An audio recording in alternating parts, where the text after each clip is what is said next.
Saludos, espero que se encuentren muy bien. Mire, recientemente el Departamento de Salud implementó unas guías en donde se establecen los criterios que debe tomar todo patrono al momento de tomar la decisión de si un empleado puede reincorporarse al trabajo. Un empleado que o haya sido diagnosticado con COVID o que exista la sospecha de que tenga COVID. También el Departamento de Salud adoptó el reglamento en donde se establecen unas medidas preventivas para el manejo de la pandemia y el incumplimiento con las medidas que establece ese reglamento puede acarrear multas administrativas. Yo soy la licenciada Amneris Rodríguez Virella y me dedico a ayudar a emprendedores y a empresarios a organizar y a desarrollar su negocio.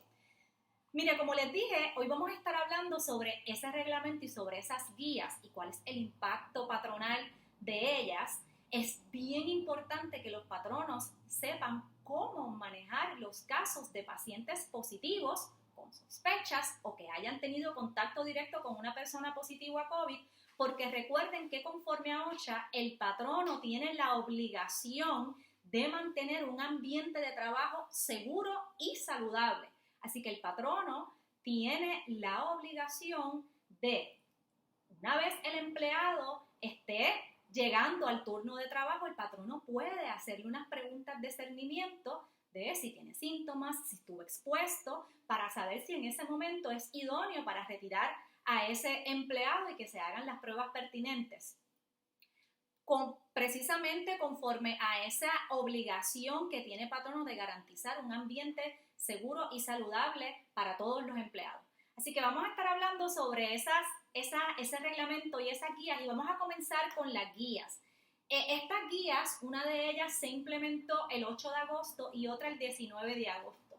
Básicamente tienen la misma información excepto algunas diferencias, algo que añade una que la otra no lo contempla, y yo voy a estar discutiéndole todo a ustedes para que puedan estar informados y puedan manejar estas situaciones con sus empleados de la forma más adecuada. Lo primero que establecen esas guías es que todo patrono debe alentar en sus empleados lo siguiente: al empleado que esté enfermo, quedarse en casa. Número 2, al empleado que tenga síntomas relacionados a COVID, notificarlo a su supervisor y quedarse en casa. Número 3, a que los empleados enfermos no regresen al trabajo hasta cumplir con los criterios de aislamiento. Y esos criterios de aislamiento los voy a discutir más adelante.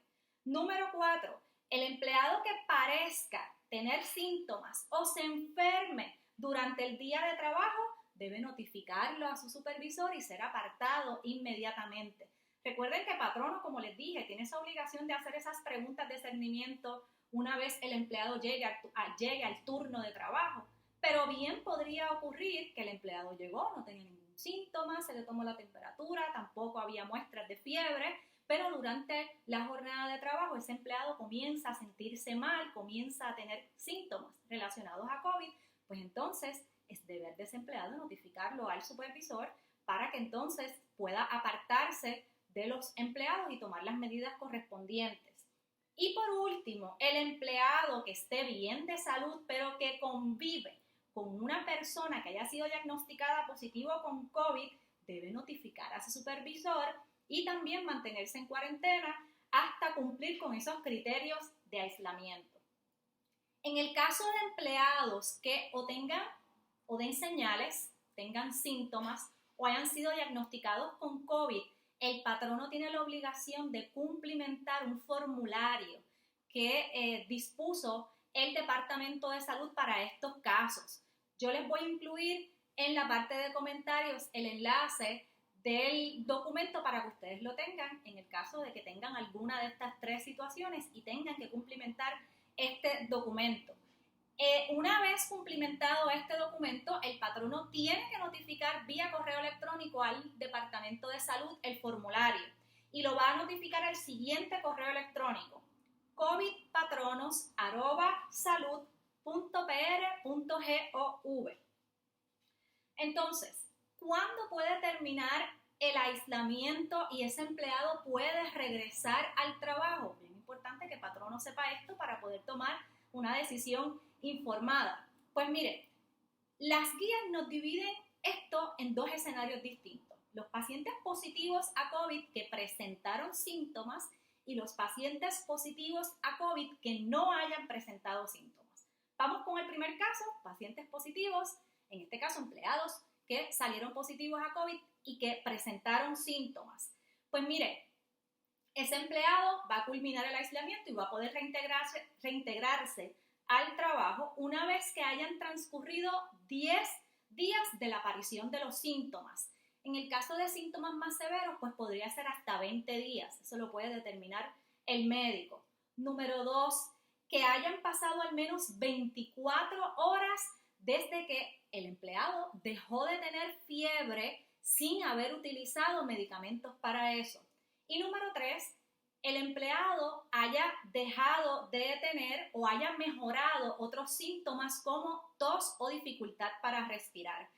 En una de las guías nos dispone que además de estos criterios que se deben tomar en consideración para determinar si el paciente, el empleado, se puede reincorporar al trabajo, debe ir entonces también acompañado de una certificación médica donde se determine que el empleado ya no presenta síntomas y de que está apto para reintegrarse al trabajo.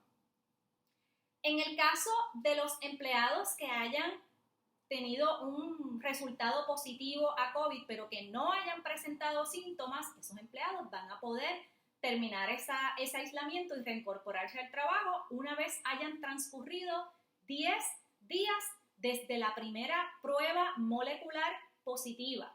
Si luego de esa prueba molecular positiva ese empleado presentó síntomas, pues entonces vamos a tomar en consideración los criterios de pacientes, empleados, que hayan sido positivos a COVID con síntomas. Mire, pero también tenemos a los empleados que aunque no hayan salido positivo a COVID con o sin síntomas, han estado expuestos directamente a una persona que salió positivo a COVID.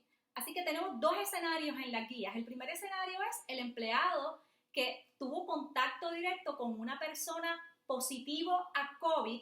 Ese aislamiento va a terminar 14 días después del último día de exposición que yo tuve con esa persona.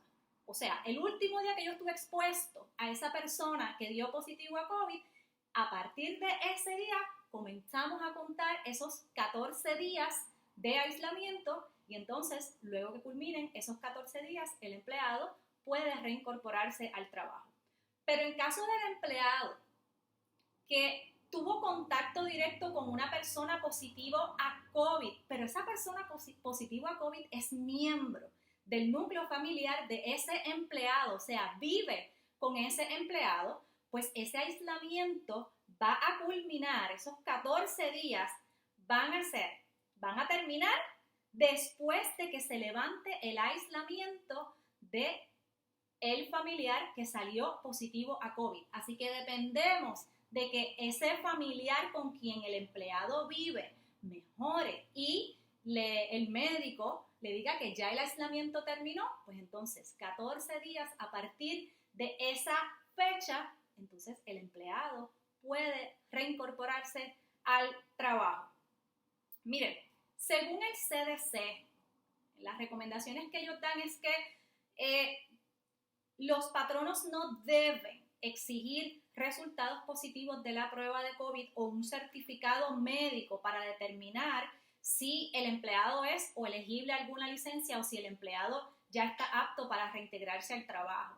Pero es bien importante que también hay que eso evaluarlo con la ley ADA, y en la ley ADA el patrono sí está facultado para solicitarle a un empleado enfermo un certificado médico en donde disponga que ese empleado ya está apto para trabajar.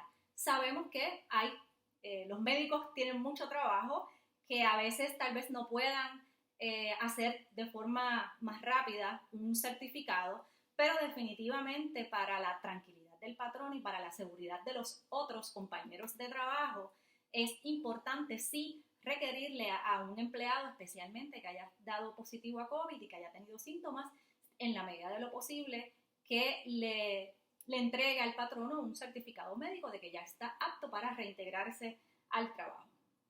Mire, el reglamento, este reglamento que establece unas medidas preventivas para el manejo de la pandemia, Este reglamento va a aplicar a individuos como a comercio, y me detengo en mi caso con mis comerciantes, y especialmente a los comerciantes que reciben público en su local comercial. Es bien importante que en la entrada al comercio, el dueño, el empresario, la empresaria les requiera a sus clientes el uso de la mascarilla, número 1. Número 2, que al entrar al establecimiento se desinfecten las manos. Número 3, que le tomen la temperatura al cliente. Número 4, que asegure el distanciamiento físico con las marcas en el suelo o en donde haya bastante flujo de clientes para que se pueda garantizar ese distanciamiento y cumplir con el % de capacidad máxima de personas dentro de ese local comercial conforme a las órdenes que vaya emitiendo la gobernadora. Y es bien importante que el incumplimiento con alguna de estas medidas que dispone este reglamento va a conllevar multas administrativas de hasta $500. No estamos en época de pagar multas administrativas y yo creo que son unas medidas que ya todos conocemos y que en muchos lugares yo sé que se están implementando, así que yo creo que es el deber de los empresarios estar pendiente para que se garantice que estas medidas se estén implementando correctamente y evitar así multas administrativas. Yo espero que esta información haya sido de mucho beneficio para ustedes. Cualquier duda respecto a cuándo un empleado puede reintegrarse, sea porque tenga síntomas, haya salido positivo a COVID o haya estado en contacto con alguien positivo a COVID, pueden comunicarse en confianza y yo los voy a ayudar. Si les gustó este video, dele like, dele compartir. Si entiende que alguna persona puede beneficiarse con el contenido de este video, taguéalo en la parte de comentarios para que puedan ver el contenido del mismo. Se me cuidan y sigan echando para adelante.